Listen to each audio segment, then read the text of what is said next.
tidak punya ilmu, sombong, angkuh, nggak tahu diri. Saudara, ulama dilawan, bahkan ulama digoblok-goblokin sama dia. Ini jahil. Kewajiban kita, fatkuku, tinggalkan. Kira jelas gak? Jelas gak? Jelas. Sekarang ada orang bodoh tapi so tahu, ada gak? Ada gak? Ada. Oh, contohnya Di mana? Al-Kabur. Al-Kaburi. contohnya ada artis dangdut tapi korban namanya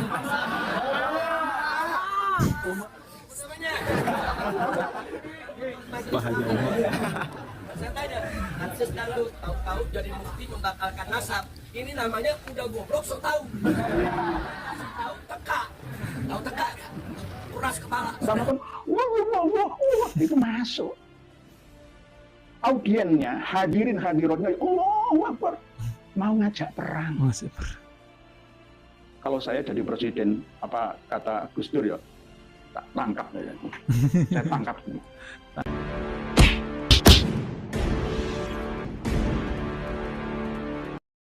Sahabat-sahabat 9.0 TV yang saya hormati dimanapun juga berada, kita sudah lihat ya secara bersama-sama bagaimana sang zuriat Rasulullah Sallallahu Alaihi Wasallam, Pak Rizik Syihab itu ngamuk-ngamuk saudara, dan kelihatan bahwa dia memang sangat stres dengan bab nasab hari ini yang sukses dirungkatkan oleh ulama Nusantara, dan di tangan Kiai Imad betul-betul nasab Kelambak Lawi ini rungkat serungkat-rungkatnya, sehingga wajarlah dia ngamuk-ngamuk. Ada satu hal yang penting kita lihat ya pada saat dia ngamuk-ngamuk, bagaimana sama sekali tidak mencerminkan sebagai orang yang beriman, tidak mencerminkan sebagai cucu Rasulullah apalagi ya.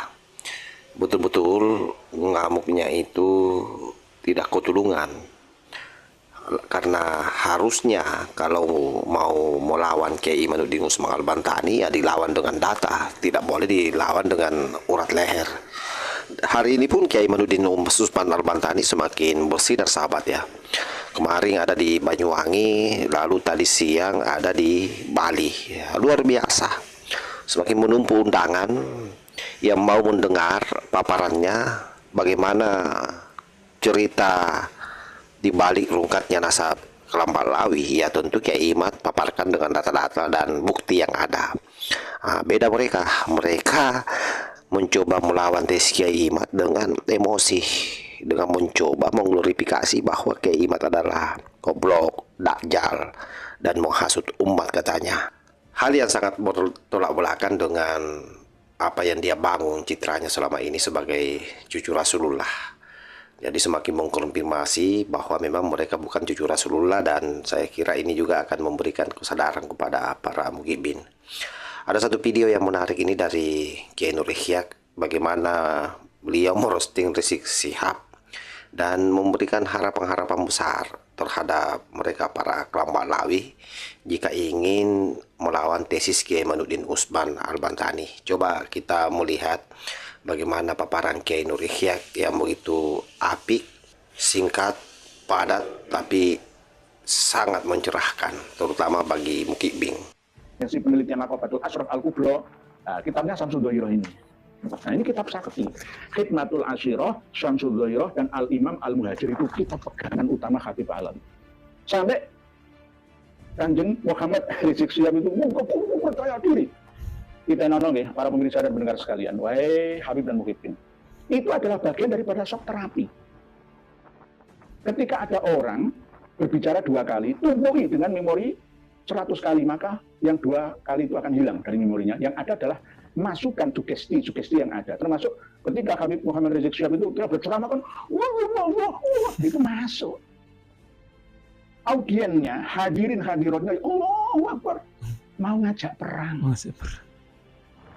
Kalau saya jadi presiden, apa kata Gus Dur ya, tak tangkap ya. Saya tangkap. Masukkan penjara saja. Iya. Takut sudah tua, nanti ini loh, urat saraf ini pecah ya. Nanti stroke. Mohon maaf, wis tua. Wong di makam penggede Kesultanan Banten kalau rebutan silsilah nasab. Memalukan. Mbah Syarif Hasanuddin atau Sultan Hasanuddin mendengar ya malu. direbut gara-gara menggunakan kitab Syamsul Dhohiroh ini. Naudzubillah, tsumma naudzubillah. Inilah keserakahan, ya, jelas harus disadarkan. Jadi jelas kita harus perang data, mencerdaskan anak bangsa semua. Jangan kita adu domba, gitu loh. Keluarkan data-datanya. Kitab Tabaqatul Ashraf At-Thalibin ini kitab baru 2022 yang lalu, baru 2 tahun yang lalu. Ya, ini karya nasabah, tapi nasabahnya kurang terkenal. Ya, pakar nasabahnya kurang terkenal. Di antaranya adalah menyebutkan kitab-kitab yang mengisbat berikut nama-nama pengarangnya, Bani Alawi dan Bani Al-Hadal dan juga bani-bani yang lain. Masih belum kami periksa satu persatu secara keseluruhan. Jadi mohon ya, kalau sudah rungkat ya rungkat, bagaimana? Kalau sudah rungkat, nggak nyambung. Ini aja nggak nyambung. Pertama kali abad 8, Asuluk nggak ada Ba'alawi, sudah. Terus apa lagi?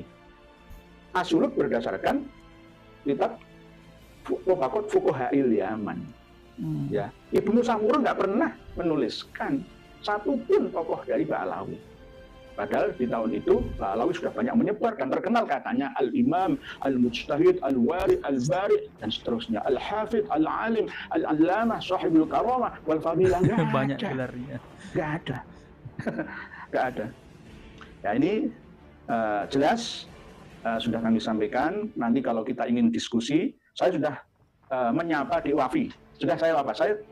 Dek Wafi sudah saya sapa. Saya memiliki kontak WA-nya. Tapi belum ada jawabannya. Terus banyak lagi ada mukibin-mukibin yang menantang debat saya.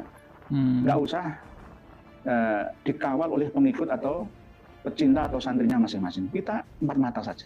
Ya, 4 mata saja. Jangan pamer pendukung, pamer kekuatan. Kita ini saudara, sesama anak bangsa. Nggak pantas. Didelok wong Nasrani, didelok wong Hindu, didelok wong Buddha. Nggak pantas, bias. Wong Islam sini gegeran, wae. Tapi nek gegeran seperti ini, nggak apa-apa. Mencerdaskan anak bangsa. Semua baik yang Muslim ataupun non-Muslim ternyata ada kitabnya, ada datanya, ada referensinya. Oh ini kitab Tuhfatul Thalib, oh ini Tuhfatul Khwas, ada semua. Jadi bukan berdasarkan kebencian saja. Mungkin demikian untuk mukadimah yang lebih lama ini saya sampaikan. Ya selanjutnya kami akan menyapa, berdiskusi dengan panjenengan semua. Bismillahirrahmanirrahim. Pak Pamungkas Pramana, Pak Kiai, apa sebabnya orang muda seperti Wafi terjebak dalam pemikiran lama dan konvensional? Saya kira masih banyak alumni Ponpes yang gaya berpikirnya seperti Wafi ini. Ini karena rata-rata para santri-santri kita ini belum mau menerapkan standar open-minded, terbuka. Bukan terbuka menerima hal-hal yang negatif, bukan. Terbuka menerima pembaharuan yang ada baik dari segi agama ataupun segi keilmuan dunia. Dunia dan agama sebenarnya jadi satu sebenarnya, cuma kadang orang membeda-bedakannya. Dan sekali Wafi sebenarnya kalau dia mau terbuka gitu ya, ayo diskusi, jangan marah. Orang diskusi konteksnya bagaimana? Ya, memalukan, memilukan. Diskusi itu ayo diskusi. Jawab saja. Satu pertanyaan saya. Imam Ahmad Al-Abah An-Nafat atau yang terkenal dengan Imam Al-Muhajir itu lahirnya tahun berapa? Lahirnya tahun berapa? Sebutkan kitabnya. Sebutkan kitabnya. Kalau itu bisa menjawab, maka pintu terbuka. Kita akan membuka jendela-jendela setelah memasuki rumahnya. Rumah keilmuan ini akan kita ya pelajari bersama. Rumah keilmuan tentang sejarah dan pernasaban ini. Begitu, nih. Oke, saya kira jelas sahabat ya apa yang disampaikan oleh Pak Kiai Nur Ihya. Ini luar biasa ya. Jadi memang harusnya seperti itu Pak Rizik ya. Harus dilawan tesis ini dengan data dan fakta, bukan dengan amarah dan memprovokasi umat. Itu berbahaya, bisa menimbulkan konflik horizontal. Saya kira itu saja sahabat. Mudah-mudahan ini video ada manfaatnya terutama bagi Kibing ya, supaya mereka sadar. Wallahul muwaffiq ila aqwamit thoriq. Wassalamualaikum warahmatullahi wabarakatuh.